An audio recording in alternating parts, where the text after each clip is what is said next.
Lorsque l'actualité s'affole, suivez Le Point sur Métropole.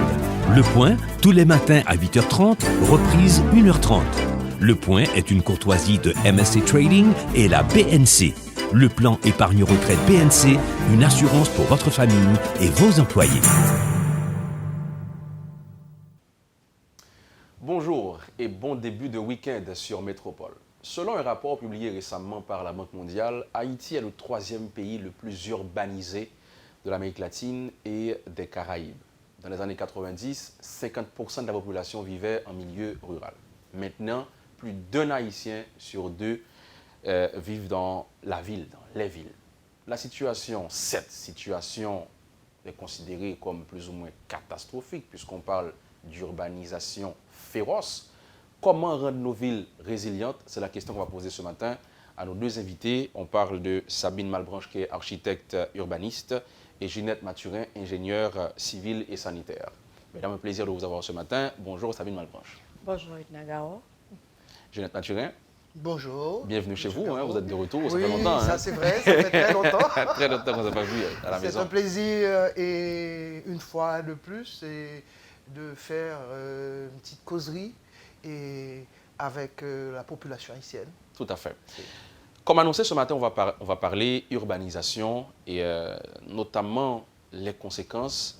Je viens de le dire, 3e pays le plus urbanisé. Est-ce une bonne nouvelle? On pourrait dire oui, mais le constat est différent par rapport à la façon dont les villes sont organisées. Comment on en est arrivé là? J'ai envie de commencer avec Mme Malbranche. Merci, M. Gao. Oui, l'urbanisation est un phénomène qui se produit un peu partout, mais ce qu'il faut savoir, c'est que ce n'est pas parce qu'il y a un peu de monde qu'après dans la ville que c'est un problème. Les villes sont des espaces d'attraction, les villes sont des espaces qui polarisent partout dans le monde. C'est la complexité même de la forme de la ville, de la forme humaine, fait que il y a des services ça donne qui fait que la ville la donne. Mais le problème qu'il y a avec cette urbanisation, c'est que l'urbanisation a fait, les gens vont dans les villes, mais les services n'accompagnent pas les gens qui arrivent dans les villes. L'urbanisation, c'est un phénomène intéressant qui est lié à la modernité. Mais quand tu arrives dans la ville et que que les démographes te parlent des taux de croissance, c'est normal que ça s'accélère parce que la ville attire. Mais qui service que nous jeunes? Quels sont les services qu'il y a pour subvenir à ces gens qui viennent là? Donc, ce qui arrive, c'est que aujourd'hui, on va parler d'Haïti. On est là pour mettre le point sur les îles par rapport à phénomène ça. Nous parlons pile de ça, mais je dis à Ginette Avem, on veut montrer qu'il y a des moyens de trouver des réponses à ce problème-là. Maintenant, ces services-là, il n'y a pas là. Donc, les villes ont des capacités d'absorption faibles. Et quels sont les services que normalement qui devraient accompagner la population dans ce processus-là? D'abord, les services de base, on devrait les avoir. Ils étaient déjà là, il y a de l'eau, il y a courant, mais l'eau potable ou l'eau à usage domestique qu'il y a, il commence à diminuer. Dans le cas d'Haïti, c'est pourquoi, Port-au-Prince, par exemple, on a tous ces forages-là qui se font pour qu'on soit capable de bien de l'eau. L'électricité, c'est la même chose. Maintenant, comme on discutait avec Ginette, le problème qu'il y a avec cette urbanisation, c'est la question des services de proximité. Qui ça nourrit les services de proximité? D'abord, tu as le transport. Le transport urbain, c'est fondamental parce que plus il y a de monde qui vient, plus il y a de monde qui a besoin de bouger, plus le transport doit s'adapter à tout le monde qui a déplacé de tous côtés. Donc, la première chose, c'est le transport. Et donc, le transport aussi, non seulement il n'est pas capable d'absorber mon mais la qualité du transport aussi se détériore par rapport à cet afflux de gens qui viennent. Et un autre type de service qui est important, de proximité, qui doit subvenir encore aux besoins, c'est les marchés. On parle des villes, on a parlé de grandes villes en général, c'est de ça qu'on parle aujourd'hui. Qui ça marché au gain, c'est que les marchés donnent des services, mais ce qu'on a remarqué à travers nos recherches et nos travaux, parce que ce qu'on n'a pas dit, c'est que Ginette et moi, ça fait plus de 30 ans que nous travaillons dans les villes, que nous faisons des interventions et des interventions concrètes dans les villes. Donc nous connaissons qui ça va aller. Donc les marchés. Parce que je vais passer, quand on va arriver sur la partie assainissement et environnement, je vais passer la parole à Ginette. Les marchés urbains, on parle des marchés quotidiens, journaliers dans les villes. Et ils sont obligés de fonctionner tous les jours, ce qui est normal, mais tout, la qualité et l'environnement de ces marchés-là aussi diminue. Un autre service de proximité que papa l'empile le dit, tout ce sont les cimetières. Parce que mine de rien, plus on a venu, et c'est tout à fait, on parlait du cycle de la vie sur On a Internet. mouru tôt, c'est clair. On a mouru. Mais l'espace ça qu'a recevoir Mounioto, il est saturé. C'est pourquoi on te dit déjà que le cimetière principal de Port-au-Prince est saturé. Donc, dans les territoires autour de Port-au-Prince, il faut avoir des autres espaces pour être capable de mettre espace ça. Un autre service de proximité encore qui pas absorbe les populations, ce sont les espaces de jeu, les équipements collectifs, les places publiques. Donc, toute dynamique ça qui est dans la ville là fait que, oui, c'est très bien que les gens viennent. Moi, nous, et Ginette Avem, nous pas ouais question urbanisation qu'on a un problème. Au contraire, l'urbanisation devrait nous forcer, en tant que décideurs et acteurs et citoyens, à augmenter la capacité des villes. Donc, nous pas qu'à empêcher l'urbanisation, mais qu'on y a c'est adapter villes pour être capable de recevoir tout le monde qui vient. Population. Maintenant, avec Assainissement. Chérubin, avant de venir à l'assainissement, Maturin. Maturin, pardon. Ah non, mais franchement, mais là, non. C'est pas grave. C'est pas possible, ça. C'est pas grave. Très bien.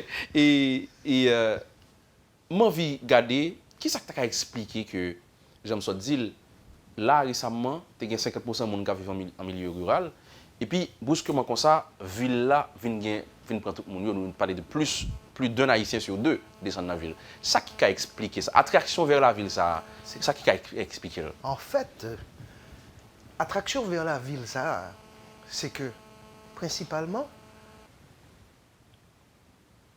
Port-au-Prince, qui est capitale Haïti, c'est capitale économique pays. Et c'est là tout où jouer toute infrastructure que nous avons besoin. Infrastructure scolaire, des universités, et les hôpitaux. Donc, c'est zone de référence. Donc, par conséquent, nous avons toujours tendance yo quitté provinciaux, yo vini dans Port-au-Prince parce que c'est là yo capable faire comme yo et c'est là yo ka mène petit yo l'école et c'est là yo ka voyer petit yo dans l'université. Donc c'est ça attraction.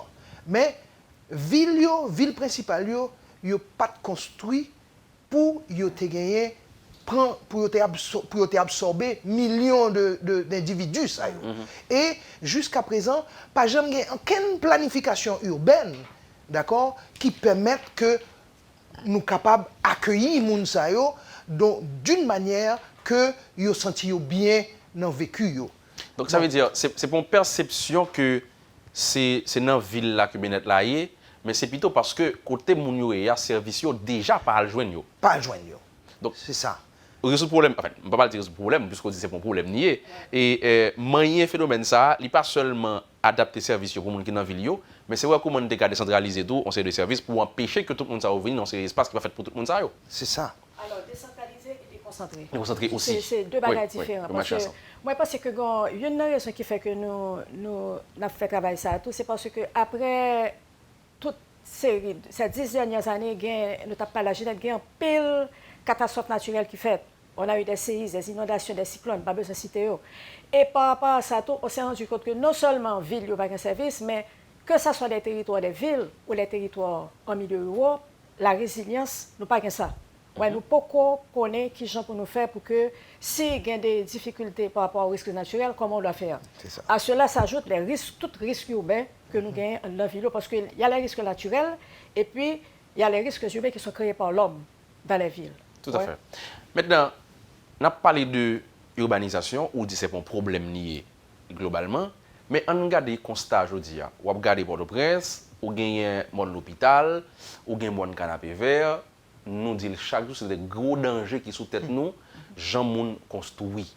Mis à part manque de services sur cette cité-là qui constituait un problème à l'urbanisation, mais est-ce que gens le fait là tout, anarchiquement, est-ce que les pavines fait de l'urbanisation un problème dans le cas d'Haïti? Oui, bon, il y a un problème parce que, moi, ma propre Ginette dit, quand on travaille sur une capitale, c'est total, l'approche est totale. Les grandes agglomérations métropolitaines, il faut regarder l'autre gens, il faut traiter l'autre gens, parce que d'abord, c'est une capitale. Ça veut dire que le problème que nous gagnons à Port-au-Prince, nous ne pouvons pas gagner le Locaï, nous pouvons commencer à gagner le Cap, nous ne pouvons pas gagner le Gonaïve. Donc, dans le cas, comme tu as posé la question, dans le cas précis de Port-au-Prince, oui, et je ne suis pas capable de dire qu'il y a absence de planification urbaine, mais parce que la planification que nous faisons, au Haïti, c'est un pays que nous réfléchissons en pile, nous parlons en pile, je pense que oui, nous faisons planification, mais maintenant, l'approche que nous prenons là, c'est qu'il faut commencer à avoir des pratiques opérationnelles pour nous cibler des côtés bien précis en de capitale là, si nous travaillons là-dedans. Okay. Canaan est relié à la sortie de la région métropolitaine de Port-au-Prince. Qui gens pour nous gérer Canaan tout en la connectant à Port-au-Prince?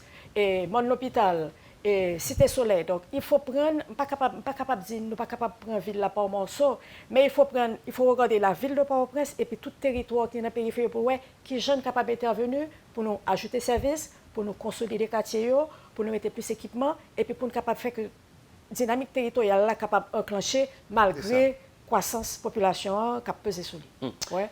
Alors, il y a une conséquence, les gens qui sorti de province qui viennent dans la ville, mal organisation qui gagne les gens qui ont habité, c'est saleté. Nous voyons réalité à toute la journée, la mairie a levé Fatra, SMCRS a fait folie malgré il pas trop efficace, mais Fatra est toujours là, toujours compris le Fatra, au fait que levé là qui rentre.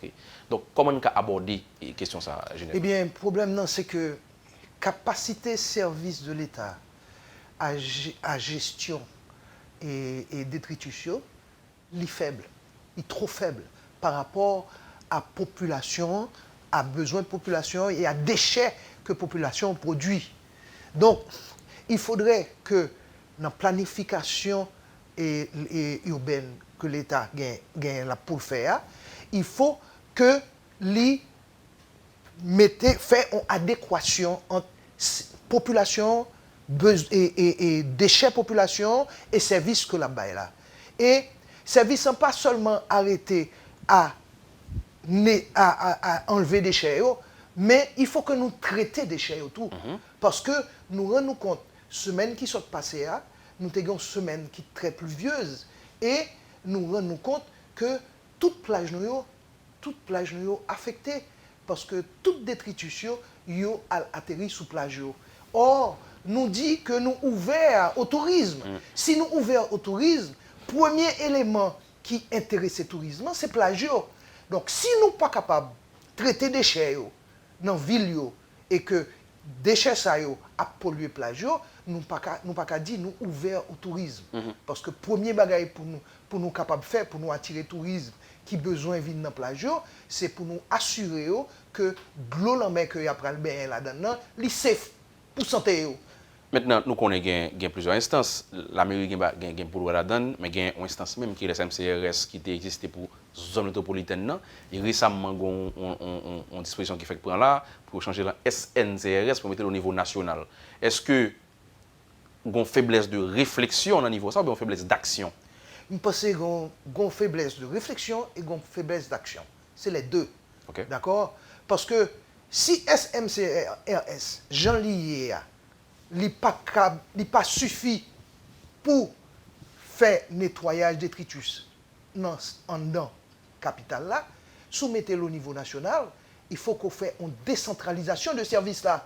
Donc, sous pas qu'à service centralisé, pas qu'à bail service, donc leur décentraliser parce que Haïtiens ont un problème, c'est que leur parler de décentralisation, ils mettent services, mais services c'est des services fantômes parce que le pouvoir a toujours été dans la capitale là. Donc il n'est pas déconcentré. Il n'est pas déconcentré, vrai. Donc c'est ça un problème. Il faut que nous vraiment, là on a parlé de déconcentration, il faut que nous fassions déconcentration. Ensuite, mairie, rôle mairie, les maires sont les premiers citoyens des villes. Et si les maires sont les premiers citoyens des villes, les problèmes des villes concernent au premier chef concerne les mairies. Là, c'est avant où venir Mme Malbranche, ça rappelait moins déclaration magistrat de Prince là, généralement, il y aurait chevri. De vous poser la question sur Fatra, le Fatra, ce n'est pas lui-même, c'est SMCRS. Donc, quelque part, gagner un transfert de responsabilité qu'a fait et qui peut-être pas bon aujourd'hui là, puisque c'est eux-mêmes qui premier citoyen de ville là. Si SMCRS pas répondre, on t'a supposé qu'elle prend responsabilité. C'est certain. Ou des composants. Oui, je vais faire un point par rapport à la question assainissement que l'ingénieur Mathieu a posée. Et je pense que l'analyse et la recherche que nous avons fait dans la ville, parce que pas oublier que nous devons parler de qui pour nous rendre la ville beaucoup plus résiliente par rapport à ces services. Et nous remarquons dans toute recherche que nous faisons, et surtout dans les grandes villes, et particulièrement dans la capitale haïtienne, qu'est-ce que nous relèvons des comportements urbains dégénérés. Ouais, le fait que pas de service, le fait que Fatra n'a pas ramassé, et citoyens tout les mêmes n'ont pas participé dans le processus d'assainissement. Et puis, il y a des bagages que ouais qu'a fait dans la rue, par exemple, ceux qui voyagent en pile dans le paquet de côté, il y a des côtés où on voyager dans le point sur que et moun a besoin de service, moun n'a camper n'importe qui côté pour le faire n'importe qui bail que le besoin fait. Ce n'est pas normal que en 2018 côté que y a parlé de requalifier les villes, de rénovation urbaine, de politique de modernisation, que tout paramètre modernité, je mettais en place, que c'est le monde les mettre en place, que nous avons de bail. Donc, c'est bail qui a été appelé nous par rapport à l'environnement ville, par rapport à l'assainissement. Qui ça qui peut faire pour que citoyens conscients que et ne pas jeter fatan dans la rue, mais tout, Jean-Wab dit, il faut que autorité municipalité accompagne nous tout dans le processus ça, même si citoyens les conscients, mais et ramassage là, collecte là, traitement, c'est pas nous pour faire.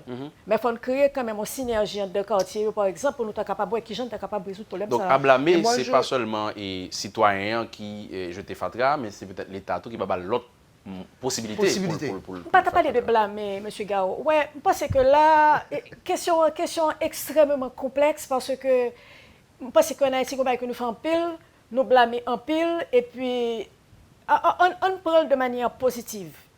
Voilà le constat, parce que c'est sa première partie de travail là. Mes constats, mes alliés, mes qui sont organisés, il y a des gens qui sont décidés à faire que les choses avancent. On fait avancer. Ma pour exemple bien simple.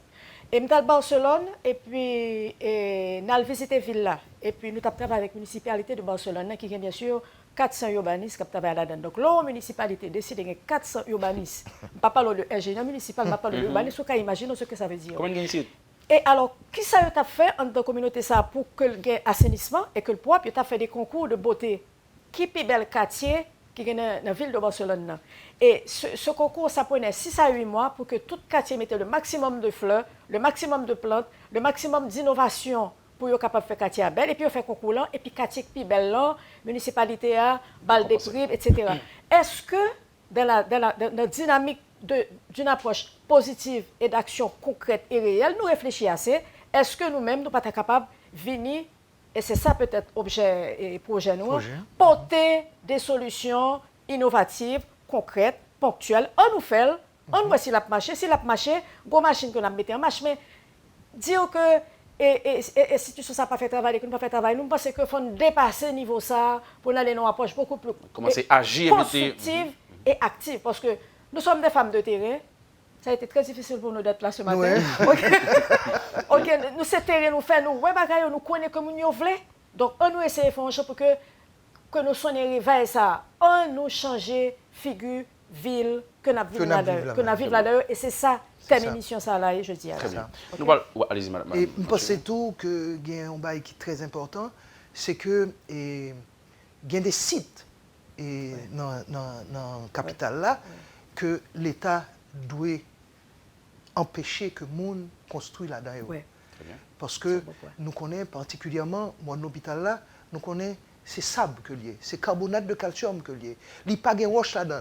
L'eau passé sous route canapé vert là, où est structure sous-sol là, sous-sol là creux, d'accord? Il y a un pile vide là-dedans, et puis c'est sable que lié. Il y a des côtés qui paraissent c'est roche, mais c'est pas vrai, c'est de carbonate de calcium.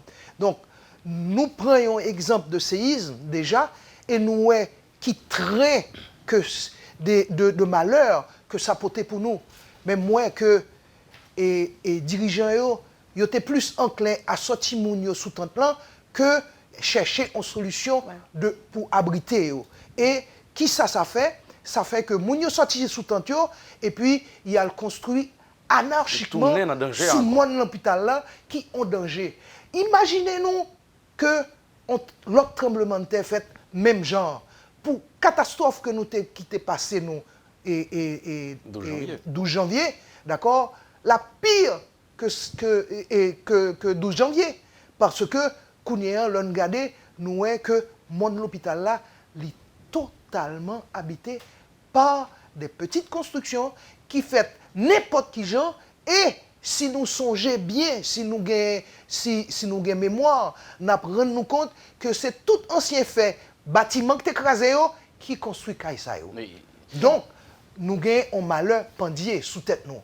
Et malheur plus grand encore que Pétionville, côté Monza a dominé Pétionville, d'accord? Et Pétionville a grossi, population a grossi et business a grossi la donne.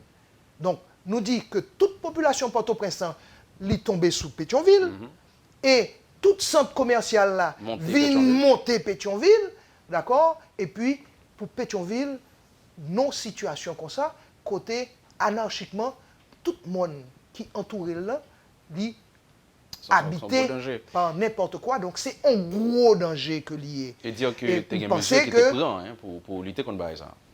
Plusieurs fois, il y a des mesures qui sont annoncées pour empêcher les gens de construire en l'air. Mais ici, en Haïti, nous toujours prenons mesure, mais nous pas jamais une politique mesure là. Et moi, je pense que l'important que là, nous prenons mesure, nous avons une politique pour nous faire appliquer mesure là. Et je pense, en tant que femme qui vit dans le pays et qui a décidé de rester dans le pays malgré la situation, d'accord?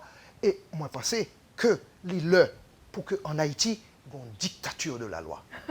Ah ouais, il est bien dit, hein, dictature de la loi. Alors, nous allons arriver sur ce projet et que nous allons implémenter et voir comment solution au Cavini. Mais avant, on récent rapport qui dit que Vilio, il a grandi, mais la croissance économique là, il n'a pas marché avec Jean Vilio a grandi. Qu'est-ce qui est à la base de ça, Madame Malbranche? Non, mais c'est toujours, ça a toujours avec ça, ça a toujours pour avec service, cap accompagné et accroissement de la population. Parce que comme qui est très important qui vient dans la ville, les villes, j'ai une étape là où toute qualité de service ça donne, comme il y aurait les services tertiaires. Il y a différents tertiaires dans la ville là qui fait que l'homme Port-au-Prince, moi j'ai plus de services que l'homme Las Caobas, par exemple. L'homme Port-au-Prince, moi j'ai plus de services que l'homme Bassin Bleu. Ouais. Donc et tertiaire là, c'est parti, je suis capable de dire privé économie qui accompagne tout le processus là. Et étant donné que la population a venu sans que pour venir chercher emploi, donc les filles font pression sur le service qui peut vraiment capable d'adapter à la quantité de monde qui vient là-dedans. Mais moi-même, ça me dit tout, c'est que parallèlement à ça, qui a passé dans la ville là, et ce qui est extrêmement intéressant tout, qui a passé dans le territoire en dehors de la ville là, c'est que il y a stabilisé, mais il y a même tout besoin de service. Donc c'est dans les deux directions pour. Ginette Diomara est important. Ginette parle de politique opérationnelle. Il faut des politiques opérationnelles pendant que on va essayer de structurer quartier, pas bien qu'on n'a pas de capitale, donc une agglomération métropolitaine. C'est pas la ville des Cailles, Port-au-Prince. Port-au-Prince, pas Port-de-Paix. Ouais, chaque spécificité pas. Et peut-être tout ça qui est important pour nous garder, nous-mêmes en tant que spécialistes, qui travaillent dans le domaine, c'est apprendre à garder qui gens nous-mêmes nous vivons dans notre propre territoire nous, pour nous connaître quel type de solution pour nous porter, pour nous capables de résoudre le problème ça dans notre territoire pas nous. Donc ça peut-être pas le faire nous entrer dans. Maintenant justement, nous allons faire transition sur le projet nous et c'est garder comment on venir avec des solutions. Il consiste en qui ça, le projet ça?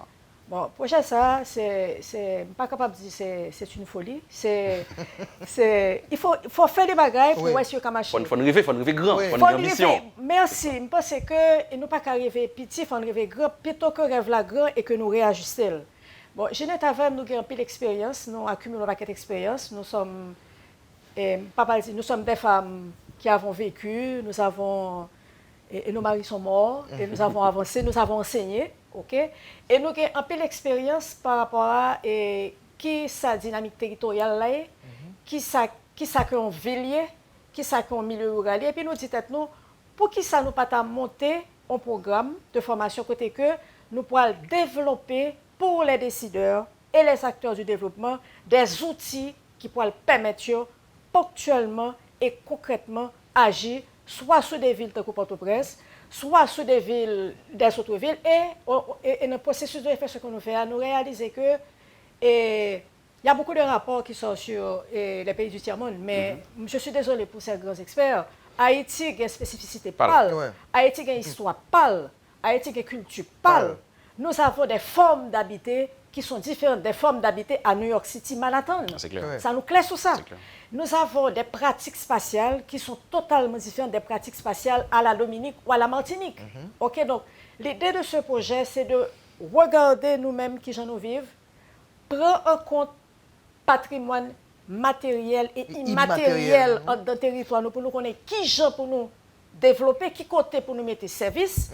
Et là, on prend par exemple, nous avons travaillé à Léogane, côté que sont côté qui ont paquet démembrés, son côté qui ont paquet, c'est là que base raillée dans la zone là, ou pas En pile la coup. en pile la coup, pas capable de faire aménagement du territoire, n'importe qui genre, route là pas capable passer n'importe qui côté, service là pas capable mettre n'importe qui côté, et puis ça qui est intéressant, c'est que yo pas couper pied dans zone ça yo, par rapport à pratiques culturelles et culturelles. Donc c'est un aspect programme ça, c'est mettre en place avec des professionnels expérimentés qui fait terrain. J'ai n'être capable de quel type de techniques que développer avec les ONG, des techniques d'assainissement et d'organisation de l'espace. Donc, je prends tout praticien ça, yo tout gain pratiquement parce que tout le monde a les cheveux gris. Gris. Je pense. Oui, à part peut-être 2 ou 3 jeunes, ouais. Prends tout praticien ça, mettez-les ensemble et puis qui ça n'a quitté pour génération qui va venir. Très bien. Héritage, ça n'a quitté pour yo, c'est des outils d'urbanisme opérationnel, des outils d'aménagement des milieux urbains, des outils de structuration des territoires qui sont capables de permettre, au fur et à mesure que nous avançons concrètement et ponctuellement, opérationnellement, parce que, ma répété, nous réfléchissons en pile, parce qu'on y a là, nous capables On agit. On agit, on ouais, parce que il faut faire avec ce qu'on a. OK? Donc, on commence à faire, on commence à ouais, ça nous qu'a fait, et puis, au fur et à mesure, nous avançons, nous corriger. Nous avons les autorités locales avec nous, nous avons tous les cadres importants dans l'administration qui doivent prendre des décisions. Nous avons fait un chita, nous avons parlé avec eux et puis nous avons transmis l'héritage ça que nous avons accumulé pendant 30 ans. Là où on dit formation, mais on dit programme tout. Et j'ai envie de comprendre, est-ce que son groupe qui va travailler sur des documents pour proposer l'État ou bien nous allons former l'autre monde dans le secteur pour renforcer, pour faire masse critique dans le domaine. Bien justement, c'est ça. Et nous connaissons que les jeunes Haïtiens ont soif de connaissances et de savoir. C'est ça. Ouais. Et nous-mêmes, qui avons les cheveux blancs, qui finissent faire expérience, nous, et qui maîtriser un certain savoir-faire, nous pensons que c'est normal que nous fassions un transfert de connaissances avant que nous allions. Très bien. Donc, c'est ça.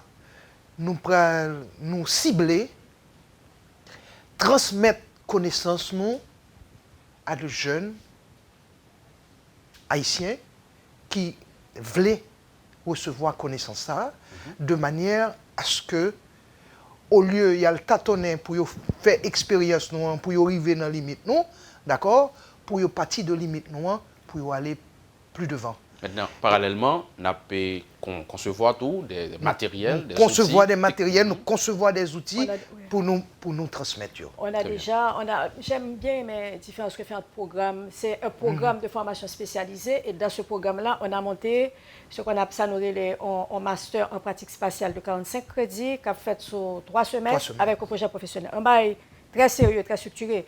Mais ce qui est important, c'est que, je t'ai écouté le professeur Pompilus, qui était professeur de la faculté des sciences, qui t'a parlé l'autre jour, et puis qui dit qu'il faut créer des poches pour modifier les façons de former. J'ai trouvé que c'était intéressant parce que, je me dis, Ginette, ça a été dans le cadre de cette affaire. Moi, je pense qu'en plus de ça, le professeur Pompilus dit, c'est vrai que le professeur Pompilus a passé en matière, nos facultés qui étaient extrêmement difficiles. L'analyse. Pas de chambre de café moyenne. Pas de chambre de café moyenne. L'analyse en mathématiques. Chaque fois que le professeur Pompilus venu, c'était l'eau. Ouais, on me dit, pas comprendre rien. Mais ça a aidé. Ça a aidé parce que José à nous côté nous hier. C'est sûr. Moi, je pense que, et je remets ça, professeur Pompilus hier, parce qu'à partir de là, nous sommes capables de dire, nous pensons que non seulement il faut créer des poches pour former autrement, mais il faut créer des espaces de formation et de recherche, appliqués. Parce que si on n'a pas des outils, qui ont un rapport avec la législation haïtienne, que ce soit les permis de construire ou autres, nous ne pas prendre dans les détails, ce sont des outils, je ne t'ai pas de la dictature Des lois. Des lois. Des lois. Donc elles sont là, les lois. Toutes les lois qui nous permettent de faire des aménagements, elles sont là. Il y a d'autres outils qu'on a créés. Un outil intéressant que nous créons dans le travail, nous, sous terrain, c'est des modèles de développement participatif qui fait que la communauté que ça soit à Canaan, à Île-à-Vachoua, yo imbu de problème yo. Très bien. Yo connaît ça problème yo ba pas quasi yo ba solution, yo porter réponse parce que métier nous c'est porter solution. Yo porter réponse et puis nous dit tiens, ce modèle est intéressant, pourquoi pas quand Jeannette travaille sur ces modèles d'assainissement et de gestion de toilettes, pourquoi ne pas intégrer les communautés? Donc c'est sur ce type de modèle-là qu'on veut transmettre aux décideurs et aux formateurs, aux jeunes, pour que yo connaissent tout et nous pas obligés de voyager pour nous avoir solution. Solution, nous avons des structures de formation ici qui sont capables de faire des solutions et des solutions en plus adéquates. Donc ce n'est pas à l'imposer communauté des bagages, c'est faire participer, prendre l'idée et ça adapter. Et tu ne peux pas imaginer que ça marche. C'est ça que l'ambassadeur suisse a relé. Mettez acteurs dans centre action. C'est ça. Ouais. Parce que si acteur a vivre problème, il y a une solution. Donc c'est tandil. C'est tandil pour que nous articuler solution pour lui. Tout simplement. Et dans ce sens, j'ai des étapes intéressantes là. Et acteur, il me pense que l'expérience que nous faisons, c'est que la communauté a démystifié et ça au planificateur. Parce que nous sommes capables, on a pas de théorie que nous avons utilisée aux États-Unis et puis acteur a venu, il dit l'homme a fait un atelier Canaan avec des timouns Canaan et que nous faisons jeu, nous faisons parler que timouns nan dit l'homme dit qui j'ont taré Canaan. C'est une question très simple et puis il dit et ingénieur Malbrèche, je taré mes pieds bois surtout pour que me prendre l'école là pour gagner l'ombrage. Donc il fait il taré un quartier écologique, un quartier qui fait. Donc c'est véhicule qui balaye. C'est pas un bagage qui coûte cher non plus pour faire. Donc faut me tenir ça l'a dit. L'homme chita sous île là vache que m'a travail, nous fait des ateliers avec 40 personnes sous île que nous demandons qui ça yo taré mais yo taré mon espace de jeu et puis yo dit tout, yo taré que thème c'est thème l'emmè et que gen poisson dans espace de jeu. Donc toute réalité territoriale ça, la pété grill dans projet, nous pas capable aménager sans nous pas tenir compte de ça moun yo penser. Donc c'est tout type de travail ça que n'a fait dans programme là. Maintenant, qui public cible formation programme et qui gens au monde qui participer? Bon, public cible, Jeannette Tabdia, il a adressé d'abord, et c'est important parce que nous-mêmes, toute expérience, nous travaillons pendant. Au lieu que nous disions que l'État n'a pas marché, travail, nous, c'était travailler avec l'État. Donc, nous pensons que les cadres publics de l'administration haïtienne, les cadres de l'administration publique, pardon, il est important que l'État ait un programme ça pour nous capables de faire transfert là. Parce qu'on va aussi développer des outils de contrôle et de structuration spatiale des territoires. C'est important. Et gens qui sont ingénieurs, architectes, sociologues, économistes, et qui déjà travaillent, capables de participer dans le programme, étudiants qui font fini, qui sont diplômés, si ont besoin d'un programme spécialisé et que n'ont pas de moyens pour voyager, ils ont dans le programme. C'est ouvert pratiquement et nous pas c'est pas exclusif. Non. Depuis que et particulièrement tout et ou gain et service de génie mairie oui. Je pense que municipalité c'est important que tu as participé dans un programme qui ont participé et je te laisse. Yo écrit à Sodad SODADEMPS @gmail.com et puis yo met des informations et puis il y a des informations sur qui ça peut faire, qui gens peut participer et comment peut venir pour connaître ça capacité. sodadmps@gmail.com. mps@gmail.com. N'a fini, mais on va demander nous, est-ce que programme ça li pas empiété sur le travail SIAT, non? Non. Et très bon point. Et comment est intéressant qui a passé dans le pays, pendant que y a dit que le pays a crasé, un paquet de programmes spécialisés qui a fait un paquet de côté. Okay. Donc, programme ça, c'est un programme en plus qui pas semblé à aucun autre programme qui fait et qui a porté on du plus en question. Et c'est ça, développement. Développement, c'est qui chaque monde a une participation par eux. Nous-mêmes, nous sommes dans l'opérationnel, nous avons des outils, nous avons des informations. Et certainement, comme nous avons des conférences que nous avons fait dans le programme, moi, parce que les premiers invités, les premiers conférenciers invités à ce programme-là, ce sont les gens du SIAT et de l'administration publique en général. Parce que c'est eux-mêmes qui connaissent sa territoire au niveau le plus important. C'est ça. Voilà, Sabine Malbranche, architecte urbaniste, et Jeannette Mathurin, ingénieur civil et sanitaire. Nous avons fait parler à matin sur un sujet qui est assez important et bravo pour l'initiative là. On espère que si là qui soif connaissance, il y a qu'à suivre nous pour transférer à fait puisque Jean nous dit gain qui peut aller, gain qui a prêté, donc il faut que le travail là continue. Et faut payer à belle, faut payer à belle, faut imaginer à camper. Et je pense que le travail, c'était toujours ça. Et c'est un acte de générosité, ce programme de formation que nous avons fait à la communauté haïtienne. Merci beaucoup. Merci. Voilà, c'était ça pour la première partie de l'émission. Je n'avais pas annoncé, mais ce sera une émission en 2 temps. Tout de suite, on va recevoir Robert Léger, qui est gouverneur de Rotary. Et il va nous parler de cette conférence organisée par Rotary et Club. Ce sera tout de suite après la pause. Restez avec nous. Le Point est une courtoisie de MSC Trading et la BNC. Le plan épargne-retraite BNC, une assurance pour votre famille et vos employés. Vous suivez la rubrique Le Point sur Radio et Télémétropole.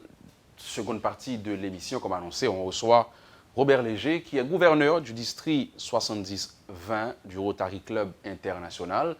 Et on va parler de cette conférence internationale dont Haïti en est le siège cette année. Mais d'abord, ce n'est pas tous les jours qu'on a le gouverneur d'un district de Rotary avec nous. Allons voir plus ou moins pour ceux qui ne le savent pas encore, qu'est-ce que c'est le Rotary Club ou Rotary International? Bon, bonjour, alors, monsieur. Alors, tout d'abord, bonjour, monsieur Luc Niagaro. Et c'est un plaisir d'être ici et merci de nous recevoir. Et bonjour aux téléspectateurs et aux auditeurs. Le Rotary est une organisation mondiale, pas vrai? Donc, composée de clubs et les clubs composés de membres. Et les membres, ce sont des professionnels actifs ou retraités et unis dans le même but, c'est-à-dire voir quel apport nous pouvons offrir à la communauté. Et nous offrons un service dans différents domaines d'action et qu'on les appelle parfois des axes stratégiques. Nous travaillons sur la prévention de la paix. C'est-à-dire, si vous aidez des enfants de rue à aller à l'école, vous travaillez comme prévention de la paix. C'est-à-dire prévention des conflits à l'ordre de préférence en faveur de la paix. Et nous travaillons également du côté santé. Et d'un point de vue, ce qui est rapport avec la santé, l'eau et l'assainissement, également le développement économique et durable. Donc, voilà en gros ce que c'est que le Rotary. Vous n'êtes pas une ONG? Non, c'est une organisation de volontaires. Très bien. Tous ces professionnels sont des volontaires. Il n'y a rien on ne paie pas, on ne touche pas. Au contraire, les Rotariens paient pour rendre service. OK, donc les fonds pour accomplir vos missions proviennent de vous ou vous avez des bailleurs, des partenaires financiers? Non, les fonds viennent des Rotariens, basiquement des Rotariens, avec des cotisations, ça dépend du club. Il y a des clubs, c'est 1000 gouttes par mois, il y a d'autres clubs, c'est 500 gouttes par mois, ça dépend du pays. Donc, ça dépend également, il y a des clubs beaucoup plus huppés qui vont donner 100 $ américains par mois. Ça va dépendre de l'endroit où évolue ce club. C'est la beauté du Rotary. Et un Rotarien gagne quoi en retour? Cette sensation d'être utile à la société. C'est-à-dire, la philosophie rotarienne, c'est quoi? Et je gagne en santé. Les gens vous disent, je suis un millionnaire, mais là, vous êtes millionnaire en santé, par exemple. Vous êtes millionnaire parce que vos enfants peuvent aller à l'école. Vous êtes un millionnaire, pourquoi? Parce que vous avez un travail. Donc, vous voulez donner quelque chose en retour. Et voilà. Donc c'est la satisfaction d'être utile. La satisfaction d'être utile, la satisfaction de laisser quelque chose. Maintenant, comment on devient rotarien? On devient rotarien, en général, c'est toujours un rotarien qui parle du Rotary. Quelqu'un d'autre l'écoute et lui dit, écoute, moi, j'aimerais faire partie de cette organisation. Voilà comment on devient rotarien. Mais très souvent, on est rotarien dans l'âme sans le savoir. Okay. Et je dis toujours, c'est rare de ne pas trouver un Haïtien qui n'envoie pas quelqu'un à l'école, qui n'envoie pas un enfant à l'école. C'est rare. Que ce soit dans sa famille ou la famille, un cousin, un neveu, quelqu'un dans le quartier. Et on a déjà l'âme Rotary. Mais très souvent, ça ne se manifeste pas encore. Le Rotary vous offre cette opportunité de faire beaucoup plus. Très bien. Au lieu d'envoyer un enfant à l'école, avec le Rotary, vous envoyez 1000, 2000, 5000. Maintenant, concrètement, et quelqu'un qui écoute là ce matin, qui veut faire partie du club, qu'est-ce qu'il doit faire? Un téléphone, il y a un processus, une demande formelle, une lettre? Généralement, un Rotarien est un professionnel. Okay. Et pourquoi un professionnel? Parce qu'il y a cette position de leadership que demande le Rotary, en ce sens que vous venez au club pour partager vos idées, pour partager vos connaissances, votre expertise, parce que nous travaillons dans différents domaines, j'ai bien dit la santé, l'éducation et tout ça. Et en même temps, vous partagez également vos finances, puisqu'il faut payer une cotisation régulièrement chaque mois. Il y a la cotisation internationale qui est de $60 par an au Rotary international. Et donc, si vous ne travaillez pas, comment vous voulez servir? Donc, il faut d'abord avoir une profession. Et ensuite, et en général, avoir cet amour pour pouvoir servir les autres. Donc, c'est la condition basique pour être rotarien. Très bien. Maintenant, on parle du district 70-20 dont vous êtes le gouverneur. Ça veut dire quoi, le district 70-20 de Rotary International? C'est une structure administrative. Le Rotary, c'est tellement énorme. Nous sommes plus de 1,2 million de Rotariens à travers le monde, dans plus de 200 régions et pays. Et donc, pour administrer cette structure, il y a 35 000 clubs.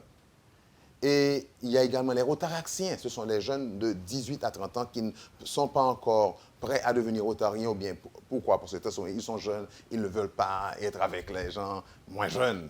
Je ne dirais pas vieux. Oui, moi. oui, on va éviter de dire ça. Hein? Quand je vous regarde, c'est un gros mensonge. Hein? Donc, il y a également la famille rotarienne, les Rotaraxiens, les Interaxiens. Ça fait un gros morceau. Okay. Donc, et le headquarter, c'est-à-dire le quartier général du Rotary qui se trouve à Evanston, en Illinois, aux États-Unis, a divisé le globe, la planète, en zones. Les zones ont des directeurs. Il y a exactement 34 zones. Mais les zones sont subdivisées à leur tour en districts. Par exemple, nous sommes dans la zone 34, la dernière zone, qui comprend depuis Washington, D.C., ça prend toute la partie est des États-Unis, Floride, les Caraïbes, ça arrive jusqu'à la pointe de l'Amérique du Sud. Donc, ça, c'est la zone 34. Eh bien, cette zone a 19 et la zone 30 a 14 districts. Maintenant, un district est dirigé par un gouverneur. Pour qu'il y ait un district, il faut un minimum de 60 clubs. Okay. Donc, notre district 70-20 a 84 clubs. Nous avons 2400 membres. Je suis le boss, si vous voulez, de ce district. OK. La district 70-20 comprend 10 pays, donc les 64 clubs. Et 84 clubs sont divisés, en fait, sont étalés dans 16 îles. C'est 10 pays, mais parfois il y a un pays qui a plusieurs îles, avec des Rotary Clubs. Si nous prenons les Bahamas, eh bien les Bahamas, il y a 3 îles des Bahamas, il y a des Rotary Clubs. Très bien. Et si nous prenons le côté français, il y a Saint-Martin, Saint-Barthélemy. Si nous prenons les îles Vierges américaines, eh bien il y a Sainte-Croix, Saint-John, Saint-Thomas. Donc, totalisant 16 îles formant notre district, mais 10 pays. Avec 16 îles. Maintenant, cette conférence, c'est quoi l'objectif? C'est renforcer, puisqu'il y a des séminaires, il y a la formation des présidents élus pour l'année prochaine. L'année rotarienne commence le 1er juillet, pas le 1er janvier. C'est-à-dire, mon terme prend fin le 30 juin. Ça a commencé le 1er juillet 2017 et ça prendra fin le 30 juin 2018. OK, c'est un poste tournant. Oui, c'est chaque année. OK. Et puis, donc, généralement, le gouverneur reçoit chez lui. C'est la raison pour laquelle que Haïti reçoit. Chez moi, c'est au CAI. Je suis membre du Rotary Club de CAI. Et logiquement, j'aurais dû recevoir ces 475 délégués inscrits déjà au CAI. Mais nous n'avons pas cette structure pour recevoir 475. On vient d'en parler, tout est concentré pratiquement dans la capitale. Exactement. Nous devons, il n'y a pas à en sortir de là, nous allons recevoir ces 475 délégués ici à Pétionville, donc au Caribé. Donc, à partir de ce 23, on va dire que pratiquement 500 Rotariens seront en Haïti. Combien vont venir de l'étranger et combien sont en Haïti? Et nous avons près de 160 Haïtiens enregistrés déjà. Et le reste, ce sont des étrangers venant de ces 16 îles. Donc, vous allez discuter, il y aura des ateliers comme vous avez dit. Donc, c'est pour renforcer votre district et pouvoir être plus efficace et apporter plus à la société. La première partie, lundi, mardi, ce sera le training, le séminaire de training des élus, des futurs présidents à partir du 1er juillet, futurs trésoriers, futurs secrétaires. Et mardi et mercredi, ce sera l'assemblée où on discute des sujets propres au district concernant les difficultés que nous rencontrons, comment faire face pour l'année prochaine. Renforcer nos connaissances sur le Rotary, parce que c'est une structure qui bouge constamment, il y a toujours du nouveau. Et Et jeudi et vendredi, à partir de mercredi après-midi d'abord, il y aura l'ouverture officielle de la conférence. Là, nous invitons d'autres partenaires à venir parler aussi de d'autres sujets. Par exemple, nous aurons la DINEPA qui sera avec nous. Très bien. Et à la conférence jeudi. Pourquoi? Parce que actuellement, le Rotary International veut rentrer en accord avec le gouvernement haïtien pour voir comment le Rotary peut mettre la main avec le gouvernement pour donner de l'eau potable à tous les Haïtiens. C'est un gros projet, ça. Ah oui, mais le Rotary voit toujours gros. Oui. Alors, Et une question. votre appui sera technique ou financier? Notre appui sera pratiquement un accompagnateur. OK. Je vais vous donner un exemple. Vous avez été vacciné contre la polio. Connaissez-vous cette maladie, la poliomyélite? Oui, j'en ai entendu parler. Mais vous n'avez jamais vu un cas. Ah non. OK. Je vous invite à venir voir un survivant de la polio qui va parler jeudi. Il vient du Canada. OK. Eh bien, pourquoi je vous parle de cette maladie? Parce que la poliomyélite est une maladie que actuellement les jeunes, on ne voit plus en Haïti. C'était Depuis éradiqué. 1985, des Rotariens aux Philippines ont décidé de renforcer leur gouvernement en offrant des vaccins, en offrant la chaîne de froid et tout ça. Et ils ont mis le paquet. Et la courbe a chuté. Quand le Rotary International a vu ça en 1985, il y avait à plus ou moins 350 000 cas par an dans le monde de cas de polio. Ils ont dit, nous allons prendre la polio en charge.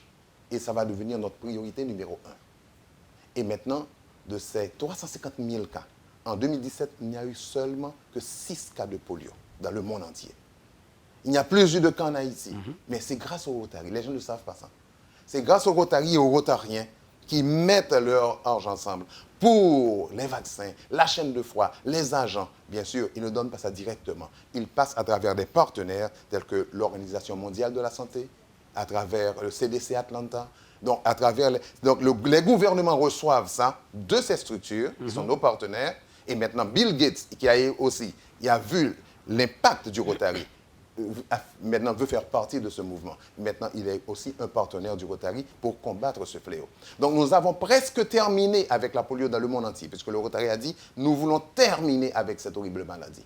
Et on a presque gagné la bataille. Donc, maintenant, le Rotary veut rentrer et veut avoir un autre projet global. Et veut commencer avec Haïti. Voir comment donner de l'eau potable et assainissement à tous les Haïtiens. C'est ambitieux. Très ambitieux. Vous allez vous attaquer à un problème auquel nombreux ont déjà essayé de faire face et jusqu'à présent, on connaît la situation et bon, on n'a qu'à être positif et espérer puisque vous avez déjà réussi plusieurs gros combats. Donc, il n'y a que d'attendre. Et là, les décisions sont en cours. À quel niveau est-ce que vous êtes dans le cadre de ce partenariat? Le Rotary ne s'impose jamais. Le Rotary travaille avec. OK. Donc, nous avons déjà fait les contacts avec l'institution qu'on appelle la DINEPA et nous leur disons, dites-nous, comment voulez-vous que nous vous accompagnions? Le Rotary ne vient pas vous dire, voilà ce que nous allons faire. Non, vous nous dites et nous allons vous accompagner. Donc, nous sommes à ce stade pour l'instant. On n'a pas encore réellement démarré parce que nous attendons encore l'institution qui va nous dire voilà comment nous voulons que le Rotary nous accompagne. Très bien. Et cette conférence, comment on peut participer? Est-ce que c'est ouvert uniquement aux Rotariens ou au grand public? Non, ce n'est pas ouvert au grand public. C'est seulement les Rotariens qui peuvent avoir un guest ou bien deux guests. Ils peuvent avoir un invité ou deux invités, bien sûr, mais les médias sont invités. Donc, l'ouverture officielle de la conférence, pas pour les ateliers de préparation, se fera mercredi de cette semaine. Et Le 25? Mercredi 25. Et ça va commencer exactement. Le Rotary est ponctuel. On commence toujours à l'heure. Ça va commencer à 14h. Donc, le métropole est invité à venir voir et cette ouverture de la conférence qui est toujours solennelle. Toujours réellement, c'est une grande belle cérémonie. Donc, si vous êtes là depuis 3h30 et vous installez vos appareils, 4h, on commence. Donc, 4h, Caribé, ouverture de cette grande conférence, la presse est invitée et chaque Rotarien peut emmener 2 ou 3 invités. C'est ça. Eh bien, je crois qu'on a tout dit, mais est-ce qu'il y a un numéro de téléphone si on veut avoir des informations supplémentaires, si quelqu'un veut faire partie du club, il y a un numéro de téléphone? Eh bien, je n'ai pas un téléphone précis pour chaque club, puisque nous avons 21 clubs en Haïti, répartis dans le nord, le sud, l'ouest, tout ça. Mais on peut toujours contacter un Rotary Club qui se trouve dans la ville où se trouve cette personne. Donc, et puis, à ce moment-là, on fait le contact. Très bien. Et dernière question, est-ce qu'il y aura un représentant du Rotary Club International à cette conférence? Logiquement. Comme le président du Rotary International ne peut pas aller dans les 35 000 clubs qui ont leur conférence, il envoie un représentant spécial qui arrivera mardi après-midi. Il sera aussi accompagné d'un ami de longue date qui deviendra président du Quota international. Il est de Bahamas, il fait partie de notre district. C'est M. Barry Racine, qui a beaucoup travaillé déjà en Haïti, surtout après le tremblement de terre. Donc, les deux arriveront mardi après-midi. On sait déjà qu'il sera président, c'est comme ça que ça se passe? Oh, en avance, nous avons 3 ans à l'avance. Je sais qu'il sera mon successeur le 1er juillet, et mon successeur a déjà son successeur 1 an, et encore déjà. Donc, nous avons 3 gouverneurs en attente. Quelle organisation! Donc, c'est très structuré. Bravo. Eh bien, Robert Léger, c'était un plaisir. Je crois qu'on a tout dit, et rendez-vous 25 Caribé, 4 heures. Très bien, on vous attend, et merci encore de nous recevoir aujourd'hui. Il est gouverneur du district 70-20 du Rotary Club International. Il est haïtien, il fait partie du club des Cailles. Des Cailles, Rotary Club des Cailles. Il est gouverneur jusqu'au 30 juin. C'est ça. Ouais. Il a été avec nous ce matin. Merci d'avoir été à l'écoute de l'émission Le Point sur Radio et Télémétropole. Excellent week-end. Mon nom c'est Luc Niagaro et à bientôt. Lorsque l'actualité s'affole, suivez Le Point sur Métropole. Le Point, tous les matins à 8h30, reprise 1h30.